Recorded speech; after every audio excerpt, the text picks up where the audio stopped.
Welcome to the CFG Game Cast, episode number 218, a weekly podcast created by gamers and streamers that like to discuss the latest gaming topics from the previous week. We stream a new episode every weekend and release it on all podcast services at the beginning of each and every week. So do us a favor and show us some love by liking, following, subscribing, sharing on our YouTube page, the CFG channel, or go to our main website, confreaksandgeeks.com, to not miss an episode. I am Mr. CFG Games himself, Davis Green, and with me today, I got my two awesome co-hosts. I got Lex in the second seat.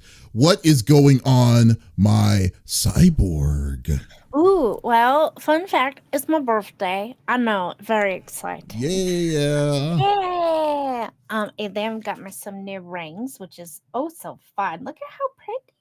Oh. So yeah, I've just been kind of hanging out this week. I didn't do much. I mostly laid in bed, if I'm being honest. I haven't been feeling great.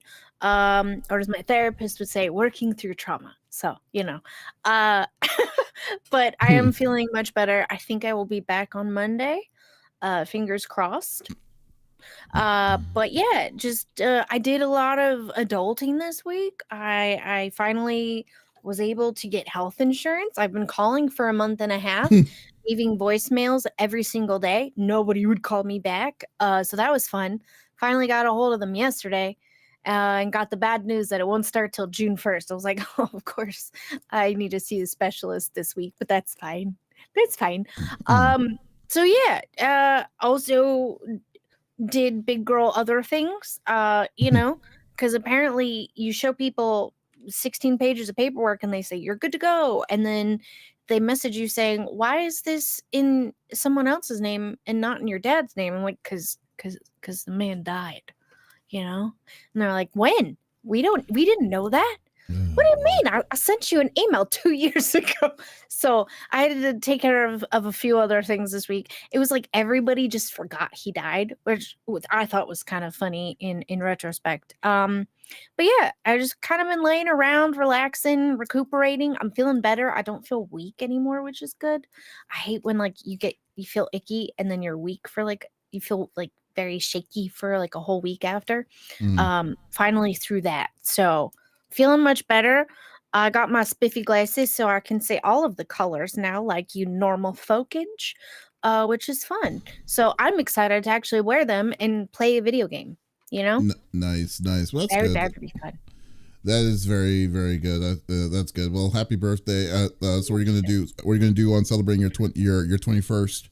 Oh, probably just take shots at home, No, Adam asked if I wanted to go to dinner tonight. I was like, if I did, I want to go to Golden Steer. But if you've ever been to Vegas and if you've ever been to Golden Steer, you know how delicious and amazing that restaurant is.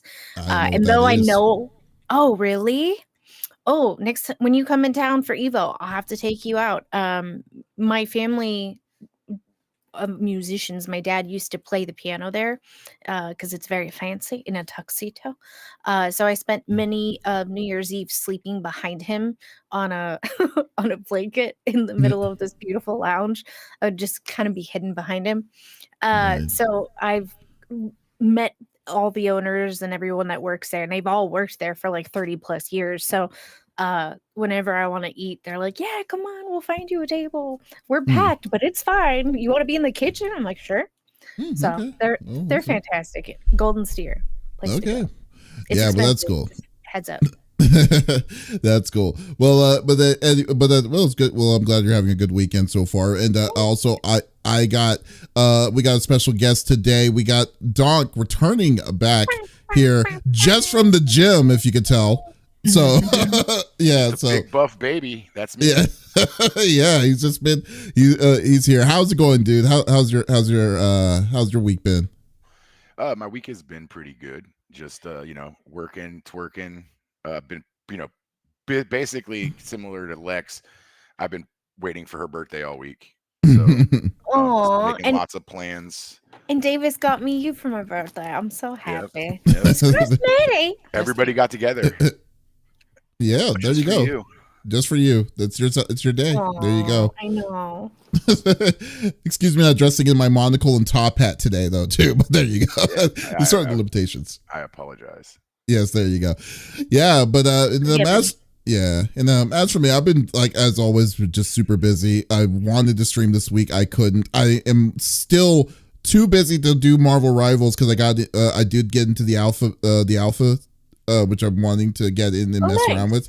Yeah, it's but still haven't been able to do it. We have time though. It's like till it ends. It's 10 days, so we're gonna be good. Okay. Yeah, so we'll see how my work email in like 3 weeks. Yeah, so I've been wanting to do that, and then also been playing a lot of. It's actually weird. So like I at first I wasn't feeling it, but the more I've been playing Sandland, the more I've been liking it. So really, so yeah. At first I was it was slow. It was really slow, but then but when the map opens up to you a little bit more, then what you can do with your customizations are a little bit bigger, then it gets better. Now I don't know how much better per se, but I would say that the original feel of it was to me like the cookie cutter RPG anime RPGs that Namco Bandai used to do all the time at first, and now it's still kind of there, but it's like it's not as bad.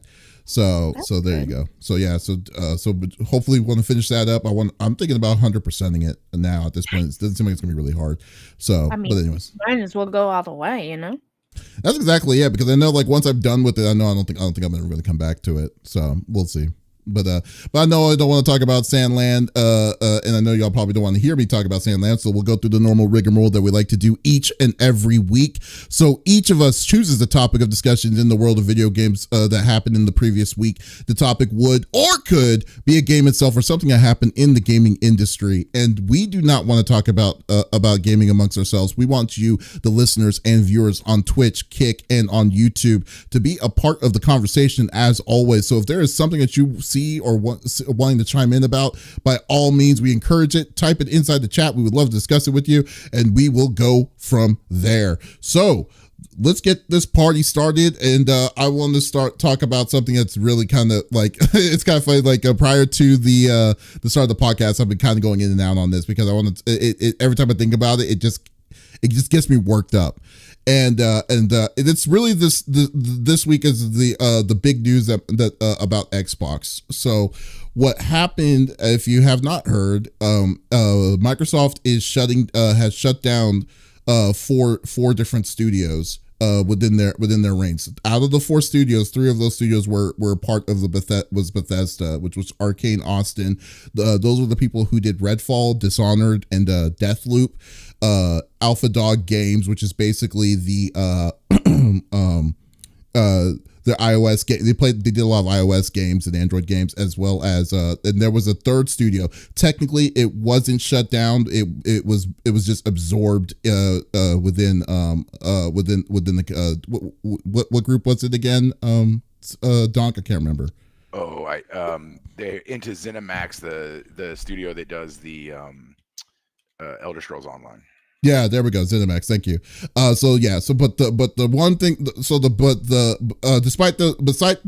Despite that terrible news, Tango Gameworks was also a big hit. Was a hit from this. This was this group was the people that created Hi-Fi Rush. This is their first and only game that they created, mind you. So they didn't even give it time for it to get bigger for it. So now why is this an issue? Besides the fact that because of the amount of not unemployment, but the people them removing jobs and losing like people in the industry is losing a lot of positions in the industry. This move is completely contradictory of what they've been trying to feed everyone, what they were trying to do in the first place. Because Phil Spencer has said in the past that the one thing that he would not do is to push against creative aspirations.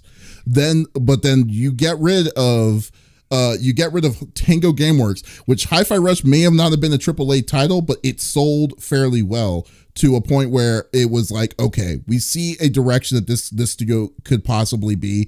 We can't wait to see what other games it could possibly make. And then, but now Xbox is now saying that they can't afford these kind of small indie like budgets, budget like games, and support it because they quote unquote outsold, they spent too much. And I'm like, y'all spent too much. Y'all decided to spend over $100 billion to get these studios in to do something specific that y'all were wanting to do. And then now you're saying that the thing that's limiting you are those said studios that's going to give you that limitation to kind of give you more money. That doesn't make any sense at all to me. And I'm just like, this is ridiculous. Because then what's even worse, what's really more annoying, is that one of the heads, Matt Booty, which is an incredible name, said that we need smaller games that gives us rewards. And I'm like, what was Hi-Fi Rush to you, man? Hi-Fi Rush gave besides like Hi-Fi Rush was the thing that is exactly what y'all were trying to go with direction. Y'all were saying that this is the kind of games that you were wanting to go not even a year ago. And now you're shutting this studio down because you're saying your that the amount that y'all overspent. It's like, this is like, y'all are just talking out of your ass at this point. And how the hell do you expect me? Because I didn't trust you when y'all were saying this is the stuff that y'all were going to do in the first place. But like, how are you going to just say this stuff without even think about the stuff that y'all were that you said that y'all were planning on doing? It just irritates the hell out of me when I see this stuff. I guess the only argument for all of this is like, the reason why that they're wanting to do this down for these cuts was because that they're seeing that Game Pass is slowing down, like overall, like the amount of people that new Gamecast owners are it's now starting to kind of slow down a lot more than what they were anticipating, as mixed with the lower console sales and a mix with more delays of their bigger AAA games and stuff that made them decide to start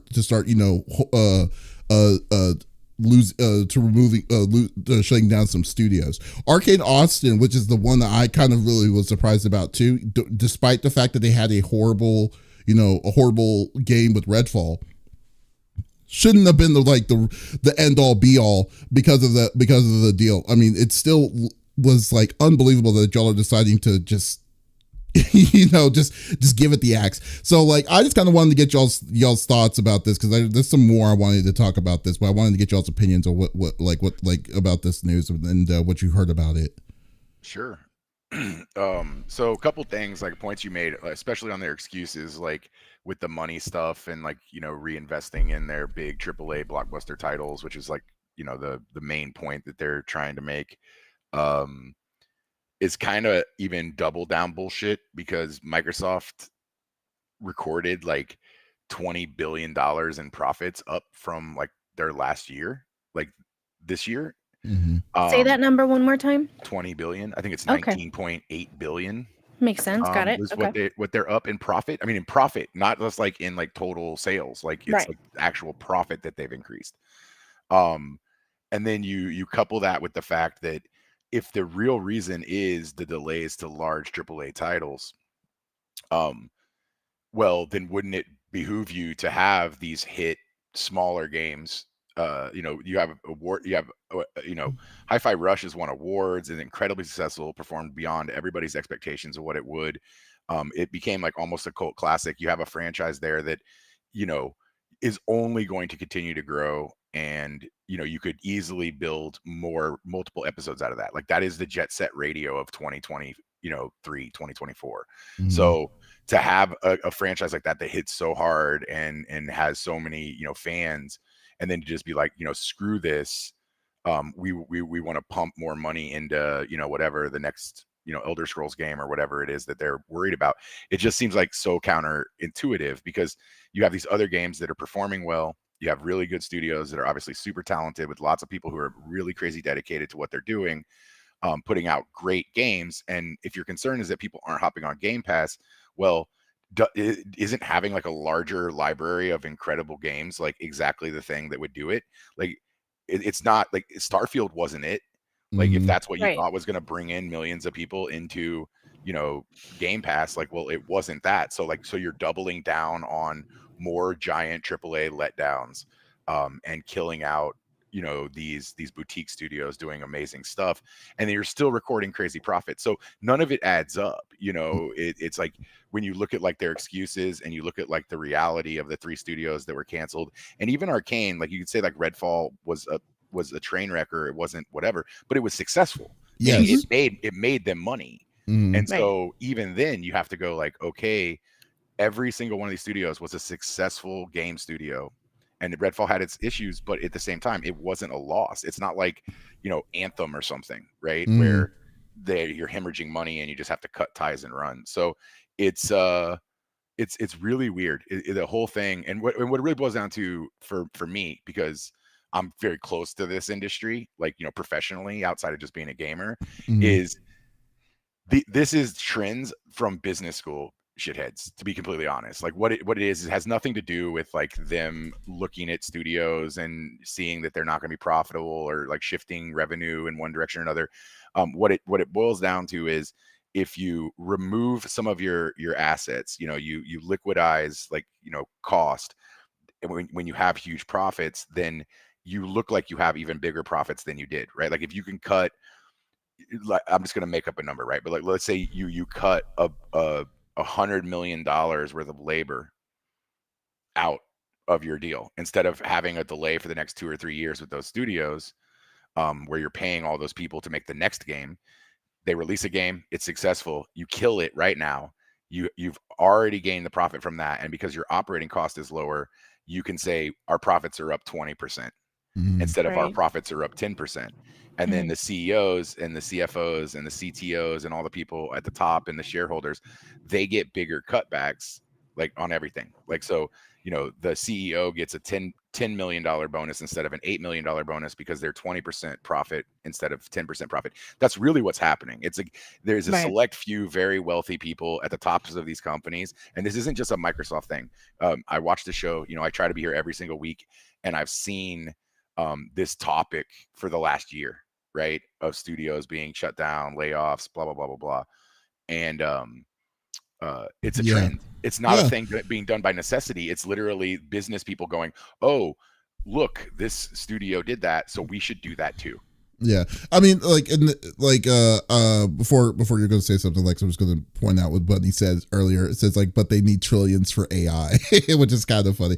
But AI buys video games, bro, because like that's the thing, is like they can put all that money into AI all they want, but when none of us have jobs, we can't afford to buy video games. Then it's going to be too late. I hope AI's got their mom's credit card and is willing to buy some loot boxes, because it's going to be crazy. Lex, what were you going to say? I didn't know about any of this. I've kind of been MIA to the world for like the last 3 weeks. The only information as far as video games coming in is what Adam has been like whispering in my ear. Did you hear about this today?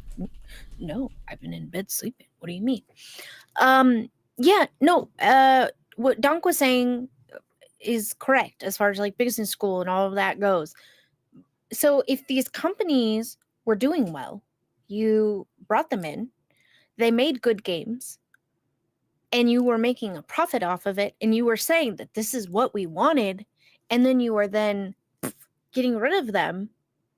I have questions, because y'all aren't giving me straight answers. You guys are giving bullshit answers in response, because that doesn't make sense. Last year, this is what you said you wanted. This is where you said you wanted to head to. But then you're getting rid of companies that are making really good games.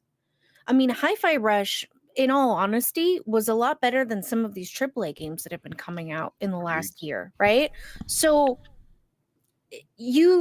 and boutique studio is a beautiful way of putting it, because it is like a boutique studio, right? Like they had their set number of people create this game, make a profit from it, so much so that Microsoft wanted to bring them in, right? And then you're just getting rid of them, and your answers again don't make fucking sense. They don't make sense. They don't want to stay in the lane. That's what their answers are showing. Why are you picking them up then in the first place? Leave them alone. I don't know. Fun fact: stop picking up companies just to then lay them all off. Right? Well, I mean, that's maybe I'm stupid, but that's what makes sense to me. Well, it's the thing is, Lex, and sorry to interrupt you, Davies. No, you're fine. is that you're acquiring, like, from the standpoint of from games and gamers, right? Like it doesn't make sense to buy a company and then let go of everybody. But what they're buying is intellectual property. Right. So Yeah, they're I buying know. the ability to do whatever they want with Hi-Fi Rush moving forward, right? They're they also have the opportunity to hire from within those companies, and it's something that will Mhm. not that's not publicly available, so we'll never really know unless we really want to go investigate Diving. this ourselves. But I Right. also am certain that there are very high up designers, technical artists, programmers, whatnot, at those companies that were moved into other studios, other places as well. So as a way to Right. acquire and consolidate talent.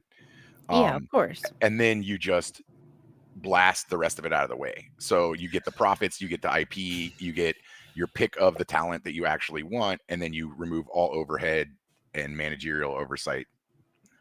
No, I definitely understand Right. that as a normal like when As a something business like that person. happens as a normal system of doing things. But here's the thing that really kind of throws me off on here. And Rickety Rex says here too, this is super annoying. How can you ever trust Xbox? Simple, you can't, you don't, you shouldn't. Because this is the funniest thing to me that I've told Smitty like hundreds of times that like this process isn't a new process for Microsoft. It is not. They've always done this. This is the funniest, they're just repeating their system, saying that, oh, it's going to work, when it comes to these kind of, when it comes to trying to either close shop on their on these studios. They're supposed to make games and stuff to make it a plentiful environment and do different kinds of things for their platform and stuff. But it always either something comes up like what was the name of that one game? Crime, was it Crime something? I can't remember what it was called, but anyways, Crime Stoppers. I don't know. yeah, there was a game that they were like really hyper. They were really hyped on wanting to make as the next big thing and the next big IP, but they didn't because of delays, and other issues on the back end. But dude, they destroyed Rare. For instance, they destroyed, like, Rareware had a great reputation, gone from this stuff. I guess Team Ninja back in the day were doing a lot more. They're still around, but however, it's still nowhere near the shell of what it once was because of these because ever since they were owned now by Microsoft and stuff. I mean, we're still waiting for Senua's the sequel to Senua's Sacrifice, and that's Team Ninja. That was 4 years ago when they announced this kind of stuff, and now they're saying that their biggest focus is their AAA titles. Here's the question: what AAA titles that Microsoft that are there that is known on this deal? I mean, like, you got Halo, you got Gears of War, you got what's it called? The racing game, not Project Gotham. Anyways, the racing game, it comes out every other year or whatever. Forza. Thank you for Forza and stuff. And then now you're going to make the chances with the new IPs with Indiana Jones, which isn't really yours. That you're definitely leasing it out from Disney, and you also got like these other like possible IPs and stuff. It's like you're wanting to make games. You spend what was it, $7.5 billion for Bethesda. You even bought the competitor for Bethesda, which was Obsidian. On top of that, then you also got Then you spent $75 billion on Blizzard, Activision Blizzard, for already entitled games with the Call of Duties and whatever Blizzard's library of games, because I don't even know if they're even working on anything new. It's still it's not going to be enough. Now you're and then you're just, and now the AA, the indie titles, the stuff that you said that you were wanting to do. What's going to happen with Team Ninja? What's going to happen to all the other small studios that you purchased along the way for these big ass purchases? Now you're saying you overspent, and now and you're back in the same position. There's nothing that your main focus is still going to be depending on is Xbox Game Pass, which is slow as it is. It's like, what are y'all like? What are you building? You're not even telling me. You're not even really showing a clear way of what you're building, and trying to show these positive like profits and stuff, because and justifying your reasoning on doing this stuff. It just doesn't make any sense. Like, you're spinning the freaking wheel, and it drives me insane to see this again. Well, and to back up what you're saying, dude, like, again, you're approaching this with like logic, and that's the problem, because you know, it always comes back to this point that you're making about like them saying that they you know they weren't making money and that they needed like, and it's patently false. Right? It's like me slapping you and telling you that I didn't do it. You know, like so you can go, you know, like blame whatever you want. Like they can say whatever the hell they want, but they literally their profits are bigger than they've ever been right now. So to go into this and say, you know, oh, it's we allocated the wrong funds, yada yada yada. It's all bullshit, and that's my problem. Is like, it's if that was the case, if Microsoft was like, oh, look, we didn't grow, oh, we actually spent that $70 million or $1 billion, and we haven't made any money back. Like the fact that you are $20 billion over your profit from last year, which was a successful year, is just absolutely ridiculous. Mind-boggling. Because you're using that number 78 billion and you're going, you know, like, yeah, that's a ton of money. Like, why would you buy all those studios? Well, the fact of the matter is just between, you know, the last year and this year, they've already made back a third of that money they've spent in one fucking year. And that's not including all their profit. I'm not even quoting whatever their actual profit is. I'm simply saying that this is the profit more than the profit that they were already making. So I look at it and I just go like, okay, then your excuse is non-plus. I think in the reality of it is the only thing that makes sense to me, knowing that is this was an issue of either wanting to fold in, like playing favorites within their network of studios that they own, where they want to acquire some IPs, whether that's Prey or something else. Maybe the management across these other studios are harder to deal with. There's integrity issues in regards to like what they want to do versus what Microsoft is asking them to do, but they have other studios that are easier for them to deal with or that they believe in more or whatever it is. So acquiring those studios, getting those IPs and being able to use those IPs at other studios, because you say like, you know, the AAA argument. I mean, Arcane has what, 3 huge intellectual properties, like AAA intellectual properties between Prey, Dishonored, and we won't even count Redfall, but there's another one that they did that's also really big. So then that's like, even like, it's like, so what do you do with those IPs? Dishonored is an incredibly loved, you know, intellectual property. So it's been a bit for us to see another one of that. So yeah, it could have been in due time, you know. What was the time travel-y game? That's the other one I'm thinking of. Time Splitters? No, the Arcane did. Hold on, no, I'll look it up. You said it at the beginning of the show. Yeah, you did. You and I don't know if you played it, but I know Deathloop. Deathloop. Yeah, thank you. Yeah. I mean, what Bunny's saying here, they are probably overpromising shareholders and cutting their underperformers. I know that is definitely not the case. I don't think that it's the case, because if that's the case, they would have I think we would have saw cuts on employee cuts instead of shutting studios down. At that point, like, you're shutting giant studio, like, I'm not giant studios, but studio down nonetheless towards that, because like, if you have an indie studio that there's no way in my mind to think that Tango Gameworks is a huge studio. I don't think it is.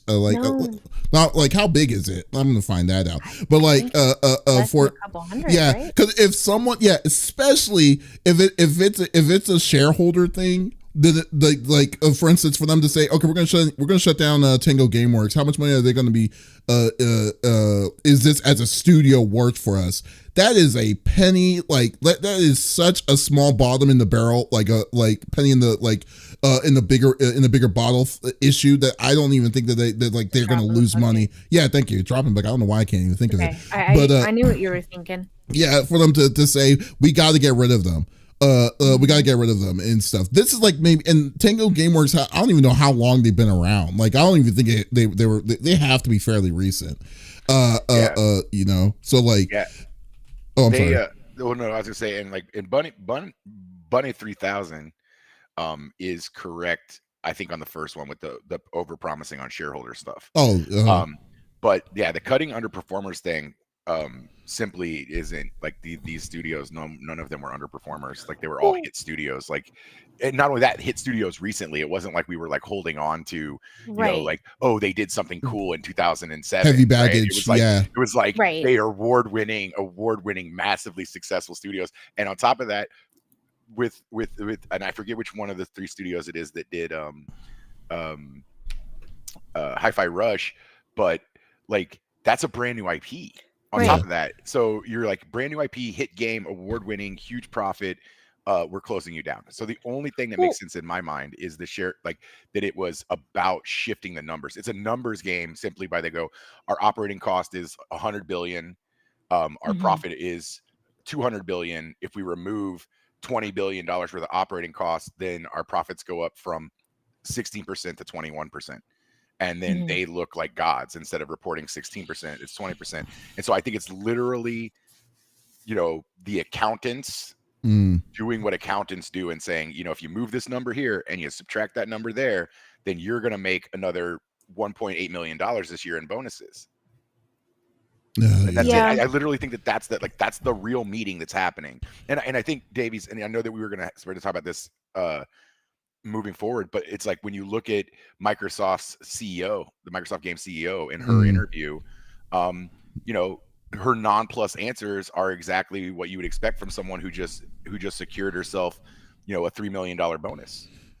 I think, yeah, and I think that's it. Greed is definitely, it has to be a little bit in the mix of all of this, but like, and I think that's what makes it really, really saddening. On this is if this is the direction that we're going to be seeing in like how gaming is, because, and what did you say like prior to before the podcast, because you were saying that there was another studio that there could be possible further closures in the near future from him. It was just one of like the tech futurist guys who works in like the game industry, like journalists, saying that like this isn't the last like you'll see from Microsoft. That like this is like phase 1. Like it's there's no confirmation on that being whatever, but there's a guy whose name is Paul Thurrott. And he is like considered to be like whatever, a tech journalist, award-winning tech journalist. I don't know anything about the dude really, but he just had made some statements that there's more to come, and that there's going to be more consolidations, and it's going to result in more job losses. Okay, so yeah, so it's not anything official, but it's a guy whose literally job it is to look at like the game industry and game business, and that's his thing. Okay, but and it's part of that article too, just because you asked, it shows that like since January, or in January alone, 1,900 people were let go by Microsoft. Jesus, man, that's crazy. And it seems like the studio too, like Tango Gameworks only had 65 people inside their group as a studio, a whole studio there. So not like definitely nothing. It's nothing compared to like the.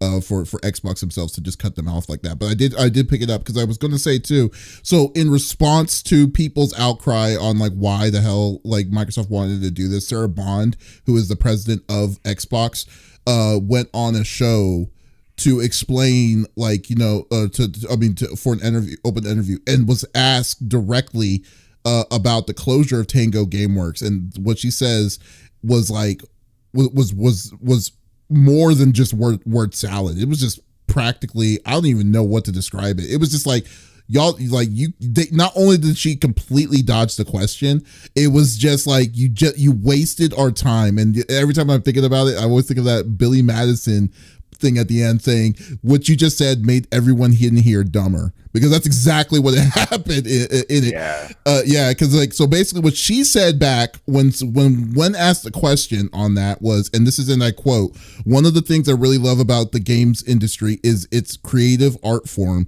and it means the situation and what success is for each game and studio is also really unique. There's no one size fits all to it for us, and so we look to each studio, each game team, and we look at a whole variety of factions when we're faced with making decisions and trade-offs like that. But it all comes back to our long-term commitment to the games that we create, the devices we build, the services, and ensuring we're setting ourselves up to being able to deliver for those promises. So with that quote being said, right, like I would assume, had I not read that myself, that you misread everything, like you were dyslexic and you were just moving words around from some other thing, and that you were just saying like literally I zoned out while you were saying it, and I've read it so I know, but like I was like trying to follow what you were saying, and it is the most, and I recommend to everybody in chat, like, you know, like that you go like watch it or read it, like read the actual quotes that Davis just said, because I did it 3 times before the stream came up today, and after the 3rd time, like I still had no fucking clue. Sorry, I don't know if that's a word we're allowed to say on the air. It's okay. I had no clue what she was saying, and you just read it to me, and I have no idea what you said. I lost respect for you while you were reading that. I was like, this man has lost his damn mind. Yeah. So. Hey, it wasn't me saying that. It was her saying. There's certain things you can't say and not sound dumber, and whatever she said was one of those things. That is true. It's just X. Yeah, it's just this. It's so disheartening, man. And it's kind of. I'm tired of it sucks because I hate talking about layoffs. I hate talking about but we've literally, it feels like we're literally talking about this every week. Like last week was the topic I had was, or should we be concerned about AAA studios? And then when all that happened, it was funny because like at the time it was Helldivers 2, Sony dropping the ball on that, and then the Unheard edition on Tarkov, and then it's just this, man. It's like we're just seeing like the ball drops so consistently, might as well not pick up the ball at all at this point. It's just really it's really discerning about how these decisions making is going to be. Tango Gameworks could have been. We don't know what's being lost with Tango. At least Arcane Austin has already proven themselves, even despite Redfall's was still negative, but like you said, like Donk said earlier, it was still successful regardless. It's like it's like you're not giving these studios or smaller studios the thing that you said that you were wanting to do grow at all, and it's just fucking annoying. Amount of time that's passed is like nothing. I'm sorry, within 6 months to a year, you want them to come out with another banger? That's not how things work. Well, here's a good one just to follow up with this, right? To add a little bit more fuel to the fire, is that there's a news article from August of last year about Xbox being extremely happy with Tango Gameworks and Hi-Fi Rush, and how they were like reinvesting in the company to move it forward. And the vice president of Xbox marketing at Microsoft, Aaron Greenberg, quoted that that Hi-Fi Rush was a breakout hit.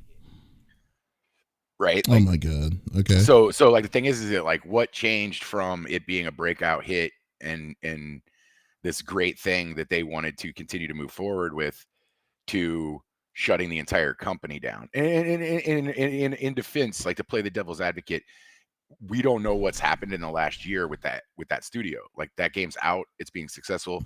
It could be a dumpster fire over there, and there could be they're making no progress on their production of whatever their next title is. And so there are things that we may not know, but I feel like if you are going to absolutely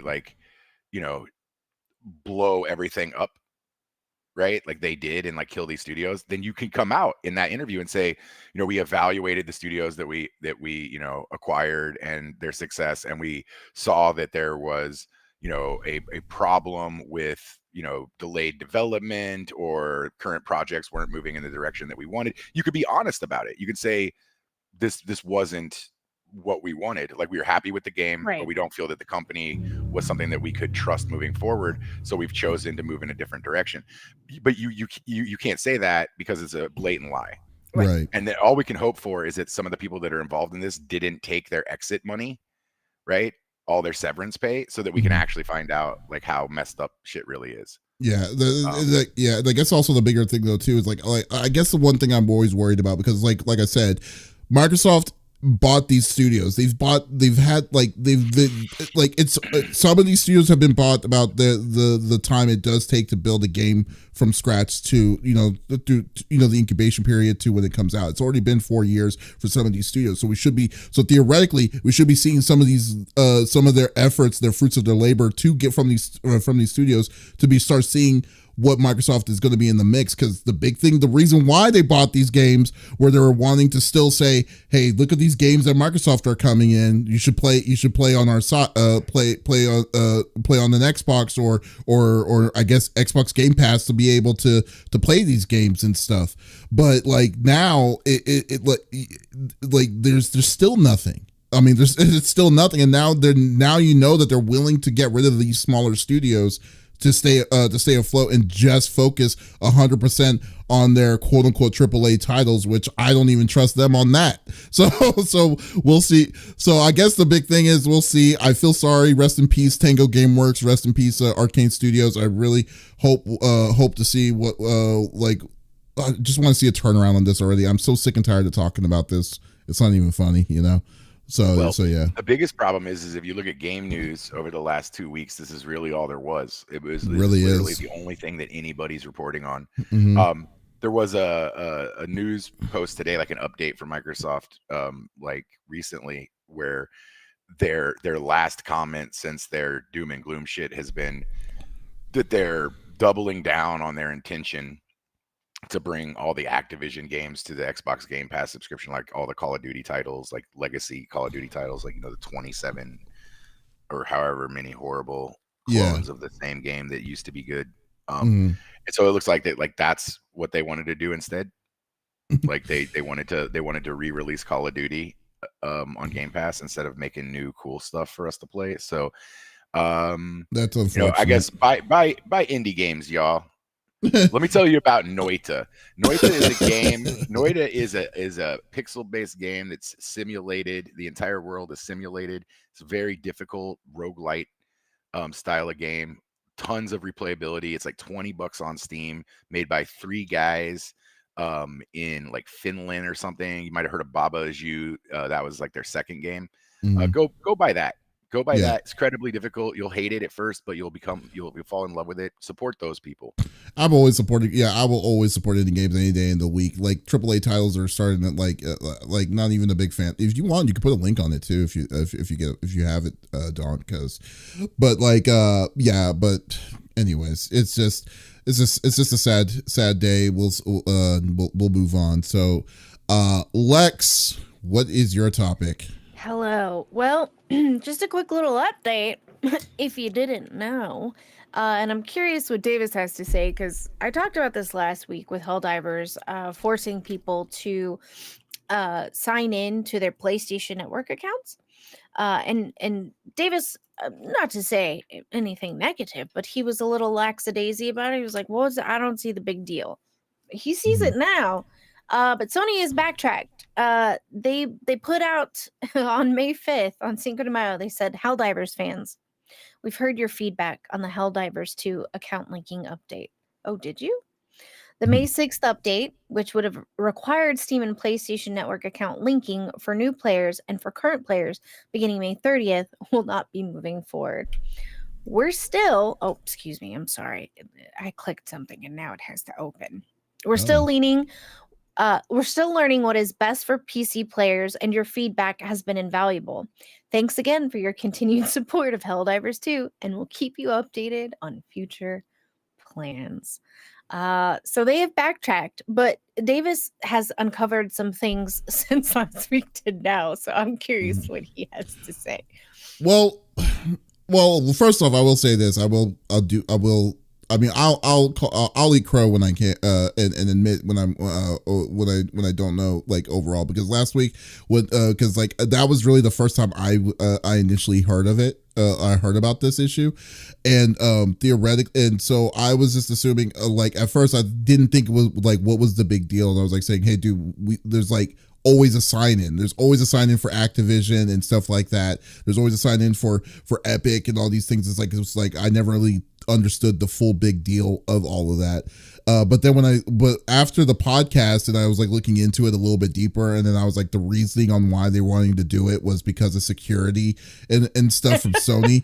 I was like, that is just laughable. Like that is just unbelievably laughable that that Sony's the one that cares about your security for it.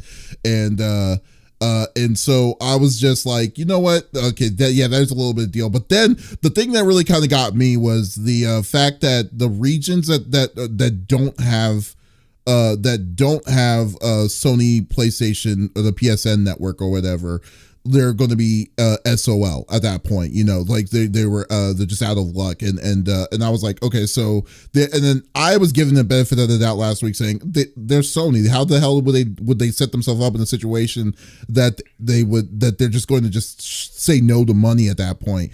And let alone, why did they sell it to those regions if they knew it was a temporary thing, and then it wasn't going to be then it wasn't going to be available at that point? You're just region locking your game at that when you do that. So there has to be a way. But apparently no, there wasn't. They were planning on shutting that down completely with the region and all that stuff. They were willing to do that, and so I'm like, and in some weird places, like for instance, like oddly enough, like Ukraine. The only way you can get a PlayStation account in Ukraine is you have to have a PlayStation 5 to create the account itself. If you don't have a PS5, you can't create the account on your PC. So certain weird things like that. So I was like, oh my God, dude, this is a nightmare. And you allowed all these people to do this? It's like, yeah. And so anyways, so I digress. The overall thing is the fact that like whatever the higher up said, yes, this was a good idea, should be like demoted, like not touch anything on these plants ever again. That is like, it doesn't even make any sense when it comes to all of this. So, but I'm just glad that they did renege on what they were going to do. However, I'm thinking to myself, I'm just disappointed, and it's not even a kudos to Sony on this, because I was just disappointed on what it took for them to do that. Is crazy. Like because usually I'm not about bombing, bombing like a game, because it's not necessarily the developer's fault. It's usually the publisher that's usually the one that kind of sets himself up for these kind of levels of failure. But when the developer is telling their community to do that, so they can actually have the publishers look at, this is what everyone is saying about this game, and it got to a point that it hit over 250,000 downvotes, which, by the way, more downvotes than Overwatch at the time, Overwatch 2 at the time, which is scary. Like to do all of that, to show the level of effort that we as the community had to do for them to just blink an eye and say, okay, this is a bad idea, is unfreaking believable to me. And I'm just like, and I'm just so amazed that, like, well, first off, shout outs to the community of Helldivers, because y'all definitely brought it up, and now we're responsible of cleaning up all those downvotes to clear out the deal and stuff. So I'm just like amazed that this, like, that all this took as long as it did. For 4 days, which is surprising that they were not planning on moving it. But still, the repercussions are still the stuff. The damage has still already been done. During that time, Steam removed 177 countries of Helldivers 2 because of this planned region lock that was going to happen at the beginning of the week, and those countries are still not not back yet. So like that's still like, so what does that say? All these different kinds of things and all these different kinds of aspects. So I'm just disappointed. I mean, there's no other way to really say. I think this is a really big blunder, one of the biggest blunders so far this year and it all was manufactured by Sony towards that. So I mean, that's my thoughts. I love the game still. I'll still play the game, but what do you think, Doc? Yeah, no, I mean, yeah, it's a blunder, but like my thing is it like, and this is gonna date me and also be a really stupid thing to say on this stream, but it's like the presidential race, like back in like the 90s or 2000s. I remember like there was a big thing when it was like George Bush versus someone, I forget, and the comment came up that like that someone was a waffler. I forget who it was, but like, like his whole thing Ross was like, Perot. no, it wasn't Ross Perot. It was like whoever the Democrat was. Like the whole campaign against him was that the guy has changed his mind over time. And the argument that had to have been Clinton then, right? No, because Clinton won. It was the guy after Clinton. But either way, the point of it is that they absolutely destroyed this man by the idea that he like flip-flops. He was a flip-flopper was the thing they kept saying. And that was like, I remember, I don't even think I was old enough to vote yet, but I just remember like every ad on television was flip-flopper, flip-flopper, flip-flopper, flip-flopper. And this person made this argument that was, I'd rather have someone who evaluates their decisions and changes their mind than someone who does some dumb shit and keeps going with it, right? Just so they don't have to look like they were wrong. And so with Sony, it's like, yeah, it was dumb shit. Like we all understand it, but at least Sony like backtracked it, and the damage is done, sure, but at the same time, the effect that it's going to have on their player base is marginal. Like it'll come back to Steam, I'm assuming. People will get to move forward. When you look at Ghost of Tsushima, like whatever Director's Gold Platinum release that's coming to PC,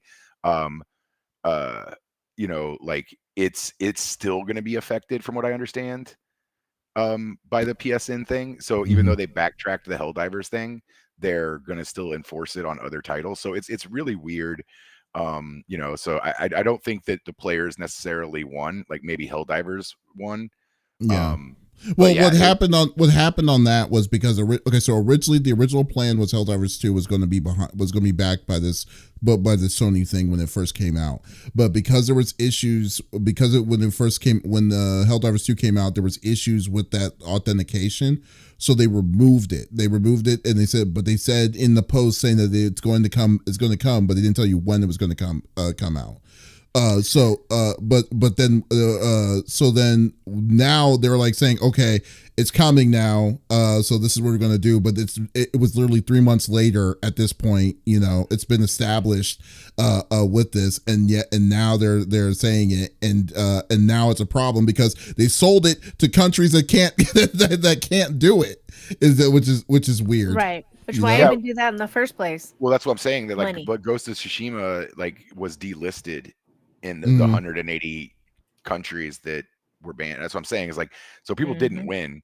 Yeah. Like they just decided that they didn't want to have to refund. Yeah. And Ghost of Tsushima, 3 billion people. Yeah, Ghost of Tsushima isn't even out yet though. It comes out on the 16th. No, I'm saying, but I'm saying the countries that were able to pre-order that game. It's been delisted based on where they're because of it. Okay, so because they are going to enforce the same thing on that title.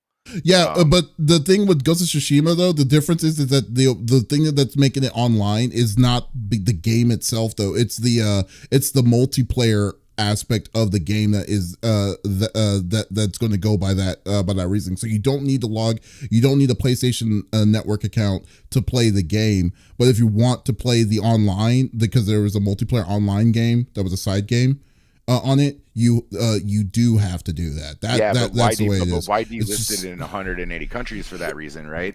I honestly don't know, man. One of the comments I saw on one of these articles. Please. Well, but it's not money. You're literally. I know. You're literally double reverse circumcising yourself at this point. I think it doesn't make sense. I think they're moving hard directions. There's no in between. There's it's either all or there's nothing. Right. And then I think that how they're overcompensating with these bans, which is with these removals, is overcorrecting of the issue that they had initially from what this one did, what they just experienced on Helldivers. That's the only reason. That's the only thing I'm thinking of. I'm not saying that's what it is. Who knows? Yeah, I don't know. It's the whole thing is honestly stupid. Yeah. And again, it's the problem. It's the problem with people going to business school. I think that's exactly what it is. I think their own hubris of thinking oh, we know better, we know what we're doing, and we're doing this. I mean, don't get me wrong. Sony Sony's there to make the money. It's trying to make the monies, but then at the same time, it's like y'all are doing a really shitty job on this because you don't know the people that you're catering to. You don't know to this level on especially the PC master race, to tell them to say to them is like, hey, you're gonna want us to log into a Sony account. Like, the reason why I have a PC is to not do that. Yeah, exactly. It's just because I don't want one, sir. It's ridiculous. So, but I mean, you're right. Give credit where credit is due. Donk, at least they did change. They changed back, but it's still it's still small victory. It's very stupid. I'm not defending them at all. I'm just saying that I would rather a company make a huge mistake and then go sorry than to have them make a huge mistake and then double down and say we don't give a shit, deal with it. True. That's the point I'm trying to make. These people are gonna do dumb shit. They live in alternate realities where everything is calculated with 9 zeros behind it, and and integrity and consumer confidence and all these other things. They don't care because they understand how a marketing machine works, and they're gonna slam people with enough propaganda to get them to buy whatever the hell they want them to buy. And people will sit and they'll bitch about all this shit, but you gotta do it with your wallets, and I don't know if people remember, but Ubisoft went through all of this stuff years ago, when they were putting out when their internal goal was to have an Assassin's Creed game be released every year. Yep. And they started putting out absolute broken garbage, and the fan base basically blacklisted it and was like, we won't buy Ubisoft games. And they had to change their entire studio development process. And we're like, okay, we're not going to do this anymore because literally people started voting with their wallets, and you couldn't go to an Ubisoft page or a news article about Ubisoft for probably a full year or two, where the first comment and the next 70 comments were like, do not buy, do not pre-order, do not talk to Ubisoft in any way, shape, or form with your money. And they felt it. So if people want to make this a reality, then cancel your Game Pass subscriptions, cancel your PSN, right? Show them that there are other ways. There are so many good free games made by small independent game companies that you can go play, but these companies know it doesn't matter because they know you're at home with your fucking Kratos fucking waifu pillow, crying in its shoulder all night long, being like, when is I going to get another time to play with Kratos' hot body? And then you're going to throw your $70 at him anyway. So it doesn't matter what they do because you're not going to just, abstain from your addiction. So, it is what it is. But like I said, every one of these large corporations are not anybody that you should trust. And but again, if you're gonna spit in my face, at least say sorry afterwards, and I will give Sony at least partial props for apologizing after they spit in my face. Fair enough. That's that's a good way of saying of describing it. But okay, but no, I'm sorry, was there anything you wanted to chime in on this too, Lex? No, I'm good. Sorry, I forgot. Okay. I didn't mute my mic before I adjusted my seat. I'm just little. We heard you fart. It's okay. Yeah. Oh. It's all Farty good. Lex. Nope. All right, but but anyways, hey folks, thank you for listening to episone number 218. Oh, you didn't ask me what my topic was. Oh, I'm sorry. I totally forgot. Sorry. I just went blank. I went completely blank. You were just staring at his nips. Yeah. I don't blame him. It's probably hard to get anything accomplished with that body just staring back at you. You have the shirt off, man. What can I say, dude? It's magnetizing. Sorry, what was your topic, Dunk? So I had a couple little things. None of this stuff is really big. It's just kind of news that we didn't talk about. So on the upside, since everything has been just massive negativity all day long, there was a release of a trailer. Mark Hamill's back as the voice of the Joker from the old 90s, 2000s animated Batman show for the game Multiverses. So that's really cool. That's he's in my opinion the best Joker that there's ever been, and so I'm stoked on that. There's if you like drama, that's not necessarily negative or positive, but you just like to like laugh at things. There's this game Stellar Blade that I've never heard of, but apparently like a bunch of weebs like really were into it. And I guess they censored something for American audiences, which is like typically the opposite, right? Like we don't get censored stuff and they censor other stuff.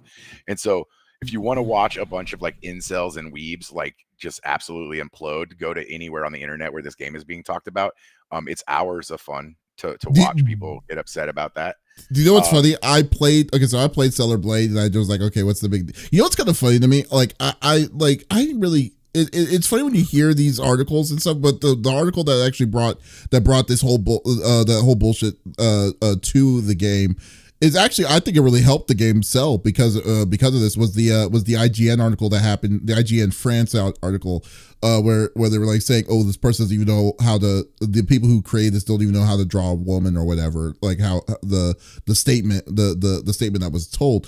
But like the game itself is not bad. I mean, it's like it's a fine game, but this kind of reminds me of, do you remember Nier Automata when it first came out, and then they were like saying like with 2B and stuff, but then like you can explode her dress, and then it's just she's just wearing a onesie or whatever with a G-string on the back, and then they're like, then people were flipping their heads over on this kind of deal for the same thing about like objectifying the main character and stuff, because she's a woman and things. I was like thinking to myself, just play the damn game. Yeah. It's like, what here's my things. There are books that are terrible and I don't read them. Right? There's books about things that I don't want to hear about. I don't want to have described to me, and I just abstain from it. Like if somebody wants to make a game where a woman runs around naked and shoots tentacles out of her vagina, killing babies, I don't care. I don't care. The people who want to play it, go play it. That's why we have rating systems, right? And if a vendor like Steam or another place doesn't want to sell that game because they feel like it's against their company policies, then that's fine too. But like the idea that like anybody gives a shit what anybody else is playing is ridiculous. And the argument, like, and I might catch flack for this, and so Lex, you can call me out. I'm happy to be called out as misogynistic for this. But I'm on it. It's the same shit we were talking about with like the over sexualization of females in the game industry. It is always a completely blind argument, because when you look at all of the other games that don't do it, nobody ever wants to bring those up. No one wants to talk about Horizon Zero Dawn or something else. They want to pick on the one game that fits into that category, and they want to ignore like a game that deals with like strong female protagonists like Heavenly Sword on like PS3, right? Like everybody ignored this shit out of the game. Nobody ever wants to talk about it, but you're dealing with a strong female protagonist, you're dealing with mental health issues. She's taking care of her mentally disabled younger sister. And is like both powerful and vulnerable, and it's a great thing, and you don't want to have that argument. You want to talk about how you don't like that in some random ass anime hentai game that like you can see too much butt crack. Like it's like, who gives a fuck? Like you pick it's cherry picking. It really is. Like, oh, there's too many violent video games, bro. There's violent video games because people want them, but you can go over on the other side of the aisle and you can play a game about an old couple, reminiscing their lives that has no violence and no curse words and is all about emotion. There's games for everyone now, and 20 years ago it wasn't like that. But this is a tired ass argument. Like this argument now is about cherry picking and sensationalism. It's no different than the news when it comes to religion and identity politics. It's just to create a buzzword for people to fucking argue about. It's not real. Yeah, I mean, and that's what drives me insane about, dude. Like, fine, if you have issues with the game, then that's cool. But the 9 times out of 10, the people that are raising the deal, raising the picket fences about, or the freaking totem poles with the freaking fire on them, are the people that are not going to play the game anyways. But yet at the same time, they're going to make you feel so shitty that you should feel bad about playing this, or you're deciding to play this game. Which I really hate, the fact that you're literally bullying a person to try a game out that the individual's playing. Who cares if this dude loves hentai or whatever or whatnot, or they wanted to, or whatever the reason why they're wanting to play it is their sole reason alone. Someone's at my door, so but like I just think that yeah, so I just think that it's just like, I always hate the fact that people should not act shitty or feel like they're negative to it. Just like the freaking Harry Potter situation that happened last year, where so many people, you remember, streamers were not wanting to stream because they were like saying, "Oh, if you play Harry Potter, then you're for this one character." I'm like, calm down. I'll be right back. That's fine. But that's fine. That is someone making their stance. Right. Like, that's the thing, is like, you know, we had a completely unrelated conversation before we got on stream, and we made this exact same point about some other stuff, and I'm not gonna bring any of that up, but like, it's the same thing. If someone feels very strongly about a point and that they want to take that stance and they want to, that's someone speaking with their wallet. That is someone saying, I'm not gonna buy this, I'm not gonna support it. The comments associated with this product, I'm not okay with. But the problem isn't the people who won't buy it or play it. The problem is with the people who are actively trying to prevent other people from participating in something that they may want to play. You can't tell me that like some 8-year-old kid who hasn't even formulated opinions on any of those concepts should be bullied into not playing Harry Potter because of a political stance or belief. Now, I personally understand like the side of boycotting that game. I don't think it's bullshit. I think that if you are a public figure and you have a stance that is, you know, derogatory or hateful towards any group of people, you should keep your fucking mouth shut and say that stuff in closed doors or your friends, and it shouldn't be your public stance. And if it needs to be your public stance, then accept the repercussions of people going, "You're a bigoted piece of shit." But you can't bully people because they really love Harry Potter and they want to play it and they're willing to overlook that. So I think that that's the bigger issue is people going after other people for their interests, like what you said, David, before you left. But I have one more thing, and I don't mean to cut anybody out. But it's actually really big news. But it's a really big genre of gamers. But I don't think it's anybody necessarily here listening to the show right now. But if you're familiar with sim racing in any way, shape, or form, there's the kind of premier peripheral manufacturer of Fanatec, and they make like pretty much all of the they make entry level stuff too, but they make very high end stuff. And for years, you know, you've had like Logitech and, you know, some of these like kind of like middling low level like people making steering wheels and racing accessories. And Fanatec has always been kind of like the gold standard for high quality products. They were just acquired by Corsair, which is terrifying. It is because it's like Razer, you know, like buying your favorite like keyboard company. You know, you're just like, oh shit, well, everything is screwed now. So that just happened yesterday or the day before, and so that will be an interesting thing if they just acquire it for the profit and allow Fanatec to continue to operate as Fanatec has operated for the last couple decades, if this means that racing game or people who buy racing, you know, simulation steering wheels and whatnot are now stuck with cheap plastic terrible crap. Mr. Seven Figures got it. RGB racing wheels are in the future. That's what's going to happen. There you go. Exactly, with LED screens in the middle that show you your X feed. Exactly, with a built-in stream deck from Elgato, the company that they have. Oh no, that's unfortunate, man. So that's the one piece of gaming news this week that hit me the hardest was oh no, I better buy a Fanatec steering wheel now before it's too late. Yep. I didn't even know you were into racing games that much. It's actually Reggie who got me into it. Like I've been into racing games like for a very long time, but it kind of is one of those things where it's like it was always like Gran Turismo with like a controller. I never like did sim racing, right? But I really as a teenager, I loved Gran Turismo like 1 and 2. And I never really got into like the sim stuff. And then what actually reinvigorated us is back when we were streaming, Forza Horizon 4 came out, and we had the Game Pass. So one day we decided that we were just gonna, like, we didn't know what to play, so we decided we'd play Forza. And I know that, Mr. Seven Figures, you are also a Reggie squared. So we played it and we had a blast. And I don't know if you guys were ever in our streams, but like we played a lot of it. Like for a month or two, we were like we were Forza streamers. All about it. And it was super, super fun. And then that led Reggie and I down the path of buying our own wheels for the new Gran Turismo when it came out on PS5. So And then so and I found it to be incredibly fun. If you enjoy racing games, having a steering wheel and pedals like is a blast. Is it night and day difference on the feel of it though? Yeah. Is It's you can be just as good on a controller, I honestly believe. Like, you know, like you maybe like you have like you in order to get from like really good to like great, you have to have the thing. So it doesn't make your game play better necessarily, but it makes it just a much more enjoyable experience. Like the force feedback, like when you're turning into a corner, like it feels like a car. So like there's like this like simulated G-force. So you can just like control things a little bit. They're really, really fun and immersive. And what we did is we got the PlayStation VR 2s and actually race with the VR headsets on.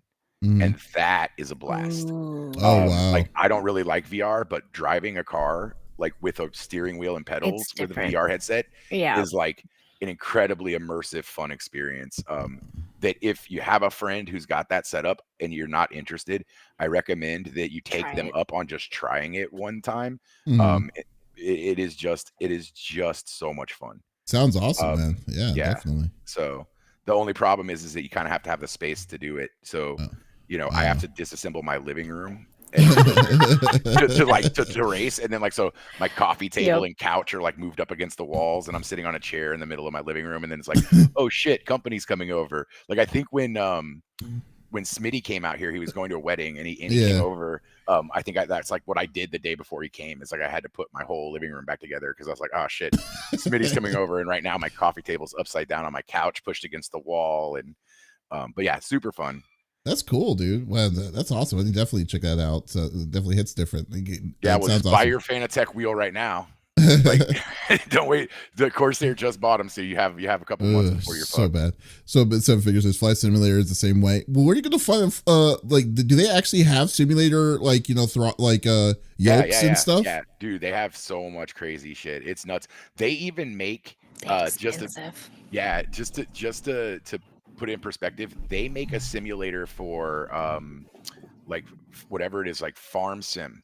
Like, you know, like the really big, tractors and stuff. Like the ones, they make consoles that are like the buttons and controls for how an actual combine is driven, and people will buy like these, you know, steering wheels with all these like crazy levers and dials and shit on it, so that when they're playing farm sim, they can like actually pretend like they're driving a tractor. It gets really granular, dude.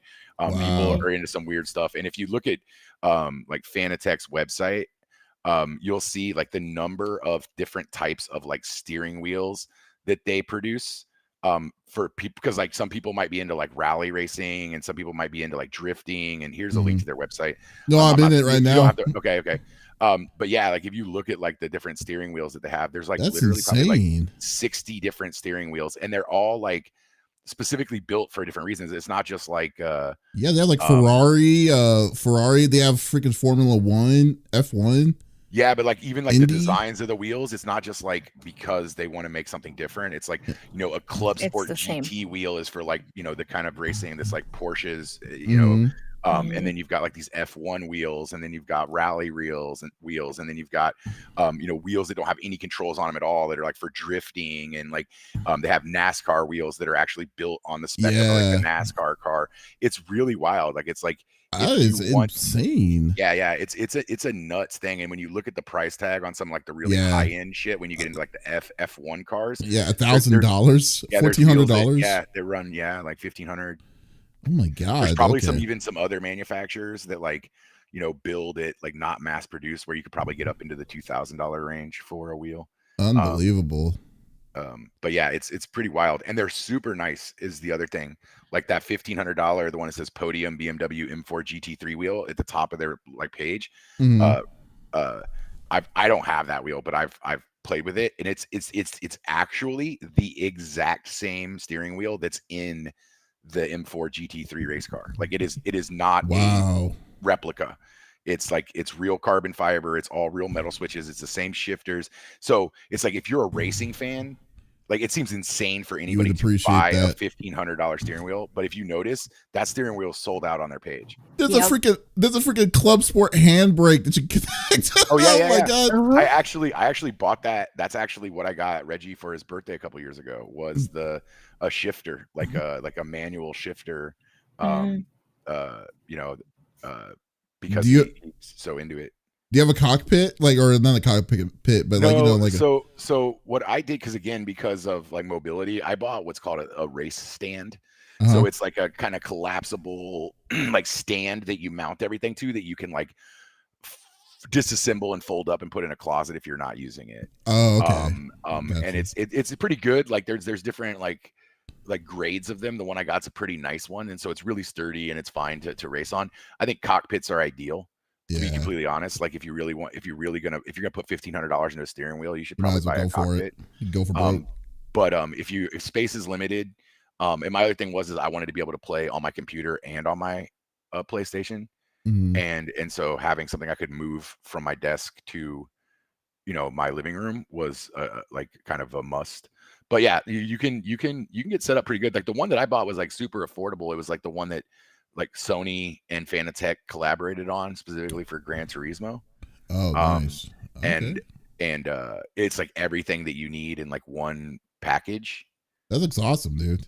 Yeah. All right, but we'll need to close this off though. But yeah, that's awesome. That's awesome, guys. You knew what you were getting into when you brought me. I did. You're like, this is gonna be a 7-hour. That's why I tried show. to skip you. Like, I was like, all right, and thanks for coming out, everybody. Check us out on all the different platforms. Like, okay, guys, check us out on Podbeam, iTunes. What about me, Davies? What about me? It'll be like just like, okay guys, bye, and just shut down the stream. But anyways, guys, thank you so much for stopping by and listening to episode number 218 of the CFG Game Cast. Thank you for being a part of the conversation as always. We will be back again next week with a whole new set of different topics and stuff. But if you did miss out on this episode, that is perfectly okay. We do release it on all podcast services at each and every beginning of each and every week. So there is absolutely no reason to miss out on our sexy voices. Hello, Mr. J. You can miss out on that though, so I'll be good. I'm just kidding. But guys, thank you so much, and we'll see you again. And also be sure to check out our main website, confreaksandgeeks.com, for some awesome, cool content. We're coming up with our next episode of the What Do You Think spoiler cast. I believe is going to be for X-Men 97 I think this is the last week when it comes. The last episode comes out this week, so. We'll catch you afterwards. But so once again, this is Davis, Lex, and Donk signing off. Y'all, take it easy.